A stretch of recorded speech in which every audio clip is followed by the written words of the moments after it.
본론 여러분들에게 타이틀을 이야기했었던 업종과 미국 시장과 우리 시장의 업종 주도 섹터와 관련된 부분을 이야기를 하고 마무리를 할 거예요. 이제 시간이 너무 길어지고 그러면 여러분들도 재미없고 그죠?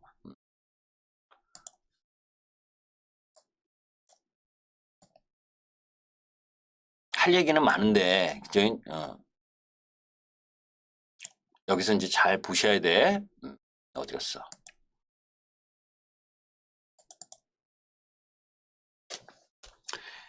(2000년대) 미국 시장을 보게 되면 요 2000년 여기가 2001년이잖아요. 그죠? 2001년에서 2010년 요 라인을 보면 거의 뭐 오른 게 없죠? 그지? 보여요? 여러분들? 너무 제가 일방적으로 강의를 해서 그지? 2008년 리만 브라더스 금융위기 요때 급락한 걸 제외하고는 지수 자체는 2000년에서 2010년까지 거의 없잖아. 응? 자, 우리 시장의 업종으로 봐봐요.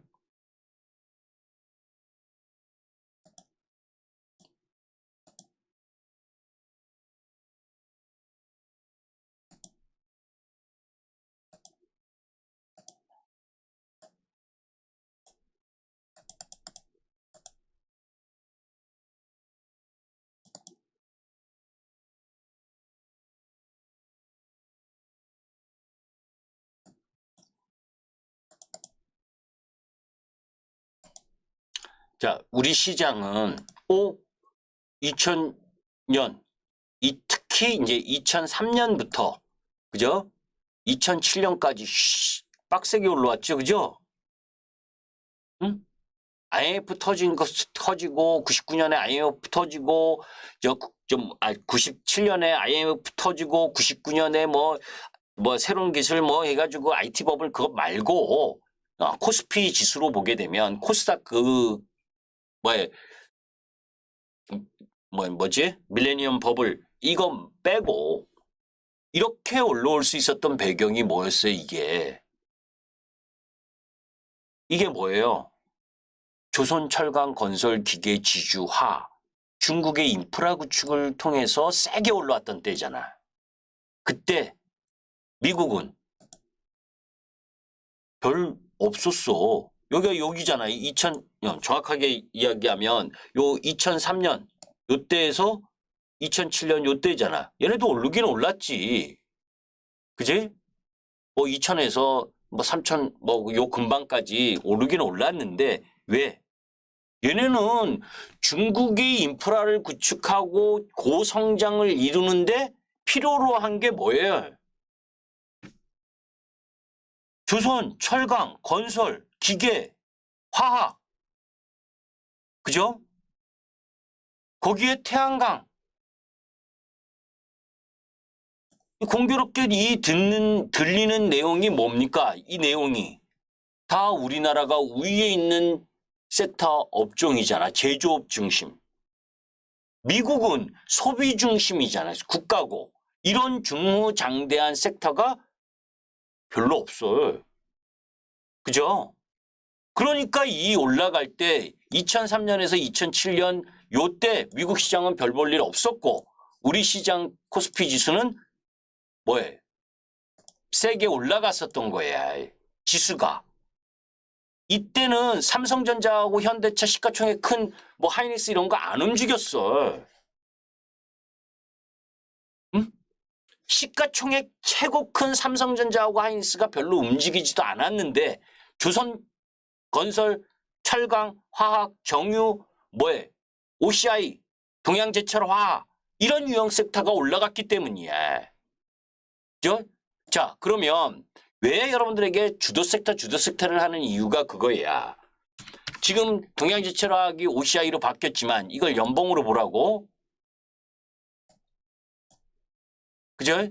얘는 모조리 파동까지 나와서 조금 길게 나왔지만 실제로는 요 가격 5천 원 내외에서 움직이던 주식이 여기까지 간 거라고. 45만 원. 나중에 이제 태양광이 확 부각되면서 이제 더 올라가긴 했어. 65만 원까지. 응? 그럼 5천 원에 65만 원이면 몇 배 오른 거예요, 여러분들? 어림 잡아서 몇 배 올린 거야? 올라간 거야? 몇 배? 5천 원이 5만 원이면 10배. 50만 원이면 100배 아니야. 그죠? 얘만 그랬느냐? 그 당시에 제가 우리 현우라고 주력으로 매매했었던 게 LG화학. 이때는 이거 말고 2차 전지가 부각되기 전, 그죠? 정확하게 제가 계산하기에 12만 원에 매매했을 거예요. 12만 원에서 얘도 58만 원까지 올라갔어. 그 얘는 적게 올라간 거지. 5배. 중심이 아니었으니까. 진짜 중심은 조선주들. 저도 조선주 주구장창 매매했던 때야. 2003년부터 2007년까지. 현대미포조선 7,000원, 8,000원 하던 게 20만 원. 30배 올랐지. 그죠? 그게 주도 섹터야. 그런 흐름이 다시 오느냐? 얘네 섹터에서는 안 와. 제가 지난번에 얘기했지만 한 번 섹터에 중우장대하게 이 섹터 부분은 경기와 민감성을 가져. 경기와. 그러면 중국하고 인도가 인프라를 구축할 그 이상의 인프라를 구축하는 시장이 나와줘야지 올라갈 수 있는데 그런 시장은 없잖아. 앞만 봐도. 눈을 뒤집어 봐도 글로벌 시장은 경기 침체에서 나아져도 고성장을 이루는 타이밍이 아니라고. 자, 그런데 그 이후 이제 굵직한 것만 이야기하는 거예요. 지수하고 연관해서. 우리 시장은 2010년에서 2020년까지 거의 박스야. 그죠? 박스권이야. 2010년에서 2020년까지. 그죠? 요때가 2016년, 17년 요때가 뭐냐면 2017년, 2018년에 반도체 호황으로 실적이 엄청나게 좋아지면서 차화정만 갔었던 때야. 응? 반도체 중심으로. 응? 특히 반도체가 주력 삼성전자, 하이닉스 이 연관이 있는 IT 쪽 라인 부분이 올라가면서 박스권을 돌파했었을 때야. 그리고 나서는 전체적으로 요때가 코로나잖아요. 코로나 나기 전까지는 거의 지수가 횡보했다는 거지. 자, 그러면 미국 시장은 2010년에서 코로나가 나왔었던 2020년 요기를 제외하고 2010년부터 가속도를 붙이면서 올라갔죠. 그제? 지수를 좀 크게 보게. 얘를 빼면 좀 크게 보이나. 그죠? 2000포인트에 놓여있던 부분이 지수가 4배가 올라갔어. 우리 시장 박스권 움직일 때. 왜 올라갔어요, 여러분들? 응? 여기는 왜 올라갔어? 우리 시장은 종합주가지수가 박스인데, 응? 2010년부터 요 17, 18년 빼고 혹시 아시는 분? 제가 이렇게 목소리 높여서 이야기하는데 답 좀 해줘야지. 응? 왜 미국 나스닥은 이렇게 올라간 거야?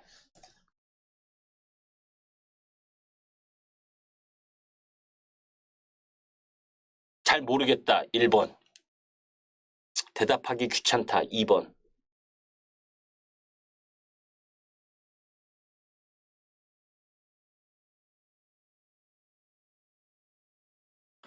인터넷 혁명이 일어났잖아. 응? 인터넷 혁명, 애플의 부가 팡의 시대에, IT의 시대에, 응? 무슨 얘기인지 아시죠? 애플이, 아마존이, 넷플릭스가, 페이스북이 난리 브루스를 치면서 올라간 거 아니에요. 그거와 맞짱 뜰 우리나라 기업이 있냐고. 없잖아요. 글로벌 시장에서 그렇게 포션을 높여가는 쪽에 누가 있었어? IT 쪽에 없었잖아. 그나마 카카오, 네이버 정도였지. 그죠? 저도 네이버한테 상당히 기대를 했었어요. 그 당시에. 왜? 일본에 진출하고 하면서 막 해가지고 트위터나 페이스북을 능가하는 글로벌 동남아에서 뭐 강남스타일 하면서 막 이거 춤추고 막 난리 브루스 치고 그 유행하던 타이밍 때 그죠?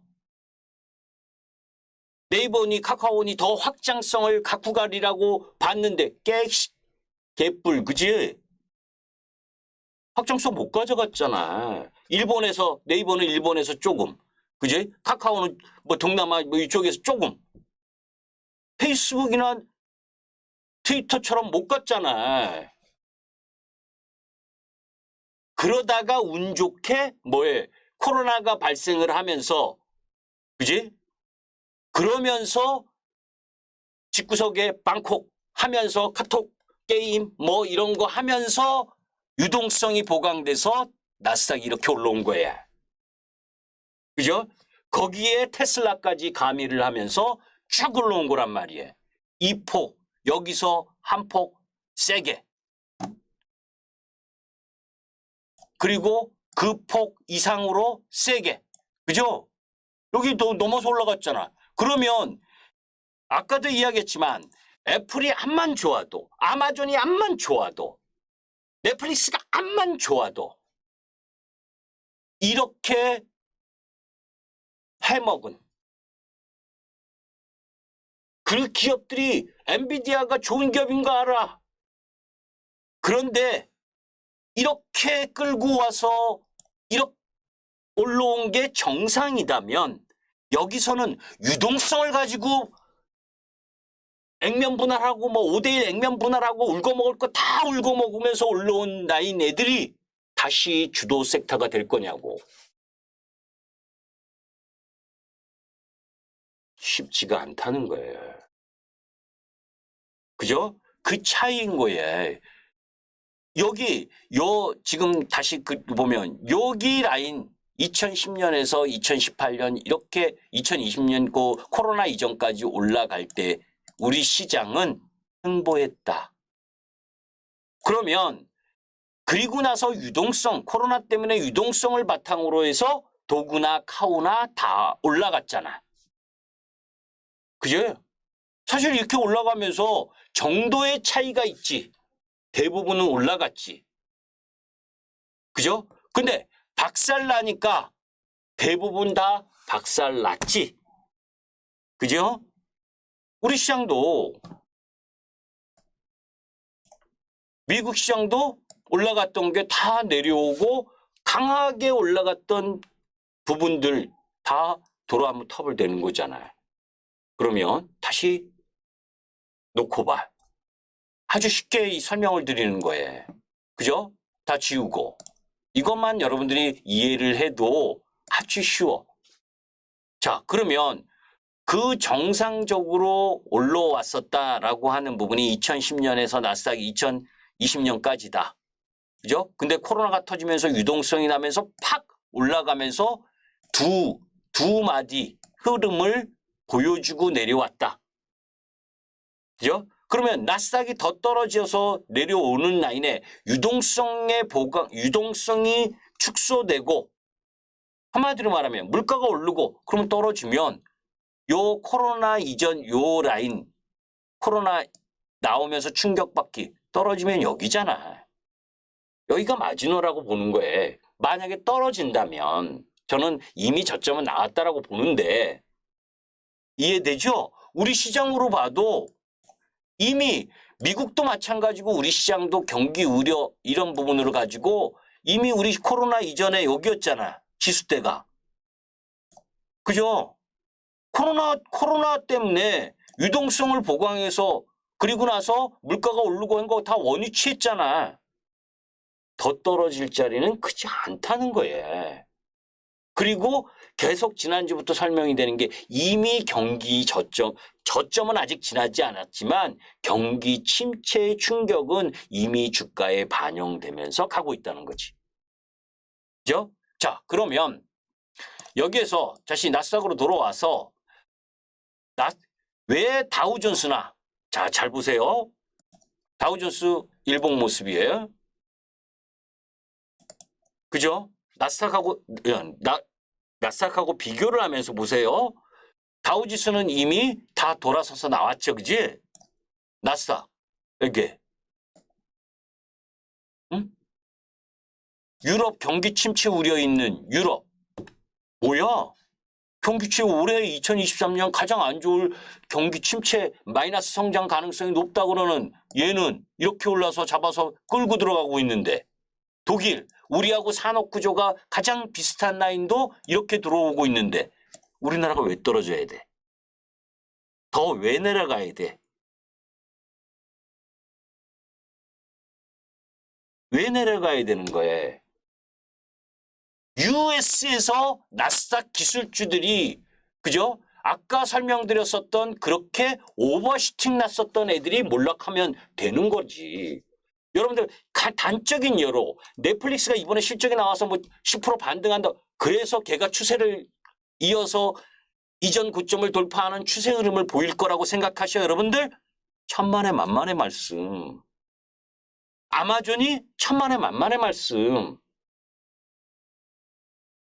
넷플릭스가 더 성장하려면 지금 10,000원 받던 뭐 예를 들어서 저는 넷플릭스는 아들이 보지 저는 안 보니까 여튼 10,000원 내던 구독료를 20,000원, 15,000원, 20,000원으로 올려도 그 구독자가 그대로 있던지 지금의 구독자보다 더 많은 구독자가 증가하든지 아니면 사업의 다변화를 통해서 더 많은 수익을 창출할 수 있는 능력이 있든지 이런 거를 보여주지 않으면 한계가 있는 거죠. 그죠? 왜? 처음에는 구독자가 증가하고 증가가 가속력이 붙지만 일정 정도 글로벌 시장에서 구독 수가 늘어난 흐름이면 그 다음엔 증가율이 낮아지잖아. 성장이 멎어질 수 있다는 거 하는 거예요. 자, 그러면 이 다음에 여기에서 나스닥이든 그렇다고 해서 지금 너 그러면 조금 모순되는데 경기 민감주들은 그제 글로벌 경기가 고성장을 이루지 못하는데 어떻게 올라가냐? 아, 경기 민감주는 역발상 투자 전략인 거예요. 예전에도 제가 이야기를 했잖아요. 경기가 막 좋다 그러면 팔아야 되는 거고 경기가 막 나쁘다리면 분할 막 이렇게 사서 오랜 시간 사서 나중에 좋다릴 때 파는 그 집념을 갖고 움직이는 게 경기 민감 주들 역발상 투자 전략의 섹터들인 거예요. 반대로 성장주는 성장이 멈추면 때리는 거예요. 어디까지 갈지 몰라. 사실 제가 지난주에도 로봇 실적으로는 안 된다리잖아요. 여러분들이 딱 앞으로 보면 이번에 기아가 화성공장 뭐 노조하고 합치해갖고 하는데 원래는 전기차 공장으로 가면 노동력 확 감축할 수 있어요. 감축해야지 정상이야. 응? 전동화 자동화 시스템으로 가는 게 많기 때문에 그런데 고스란히 다 가잖아. 노조 입김 때문에. 응? 그게 뭐 나쁘다 좋다를 이야기하려는 게 아니에요. 그거를 대체하는 게 앞으로 로봇이란 말이에요. 그 로봇의 성장 가능성은 충분해. 그런데 매출과 실적으로 보면 너무 심하니까 접근하는 걸 구별해서 해야 될 필요가 있다라고 한 거예요. 그죠? 그러면 나스닥이 이 이후에 올라갈 수 있는 흐름보다 그죠? 아까 봤었던 경기 민감 섹터 그 부분도 뭐예요? 반등하겠지만 반도체나 이런 거 다 경기 민감이잖아. 응? 시간이 상당히 오래 소요될 우려가 있는 거예요. 그러면 차라리 뭐예요? 리오프닝과 관련된 저는 잘 안 하지만 여행 항공이든 그죠? 화장품이 뭐 고도의 난이도 기술 아니라 그랬잖아. 관심 가지려면 애경산업이나 뭐지 저 한국콜마 정도 관심 가질 기술적으로. 응? 자, 그러면 이후에 여기서 뛰어나갈 수 있는 이번에 종합주가지수 코스피도 그렇고, 그제? 코스피도 그렇고 지금 여기 외바닥, 쌍바닥 딱 만들었어, 그죠? 그리고 되돌아 나아가면서 지금은 낙폭과대의 순환이 전개가 된 부분인데 그 이후에 지수를 끌고 갈 수 있는 힘을 갖고 가는 구조적으로 성장하는 산업이면서 실적이 같이 겸비된 부분이 주도 섹터로 나올 가능성이 높겠지. 그죠? 그게 저는 이 설 연휴 끝나고 나올 거라고 보는 거예요. 우리 시장 설 끝나고 중국 시장 휴장 끝나고 지금은 토끼처럼 낙폭과대 순환 흐름이 전개되고 있지만 그죠? 설 다음 주 근데 제가 다음 주에는 방송을 안 해요. 무슨 얘기인지 아시죠? 그 부분이 갈 가능성이 높다. 그런 섹터 부분을 공부를 해야 되는 거예요. 이 설 연휴에 팡팡 내 종목 카카오 저기 언제 도달어 고점까지 다시 오냐? 뭐다. 게임즈 오카냐? 뭐다. 아셨죠?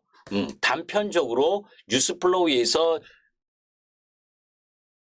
중간중간 반등은 있을 수는 있어도 왜 주도 섹터 아까 주 종목 부분들 본 건 왜 본 거냐?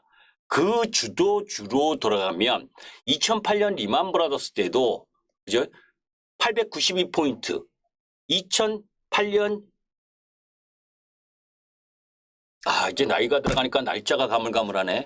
2008년 10월 29일인가 그럴 걸 그죠? 892포인트 찍고 1420포인트까지 올라올 때는 다 같이 반등을 했어요. 그리고 나서 되돌아 나아갈 때는 다시 또 실적 관련주, 성장 관련주들이 간 거예요. 여러 가지가 있지. 그죠? 성장의 모멘텀을 갖는 부분이. 아까 이야기한 로봇도 있고 또 인공지능도 있고 자율주행도 있고 2차 전지도 있고 또 뭐예요?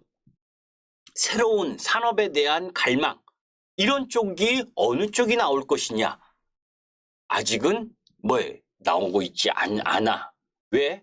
아까 이야기한 낙폭과대 순환이기 때문에. 무슨 얘기인지 아시죠? 그래서 오히려 실적과 성장을 갖고 있는 섹터 부분들은 지금 낙폭과대 종목들이 저점에서 20%씩 반등 들어오는 게 막 부러울 수 있어. 그죠? 부러우면 지는 거다.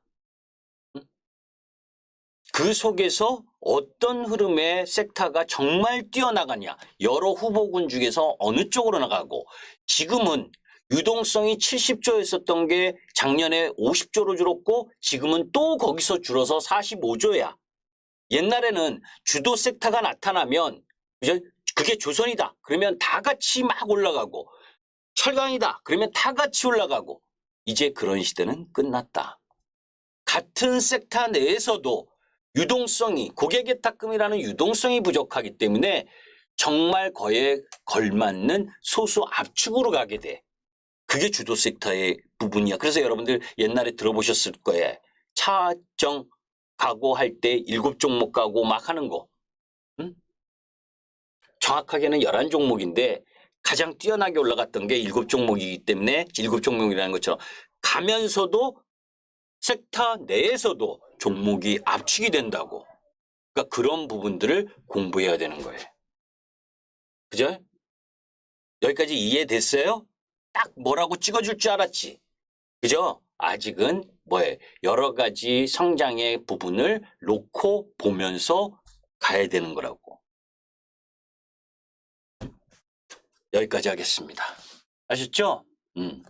그리고 오늘은 설맞이 2개월 특별 이벤트에 저는 오늘까지만이라는데 어떻게 되는지 모르겠는데 여튼 관심 있으신 분은 주도 섹터를 매매하실 분들은 관심 있어 하시면 되고 오늘은 여기까지 하도록 하겠습니다. 감사합니다.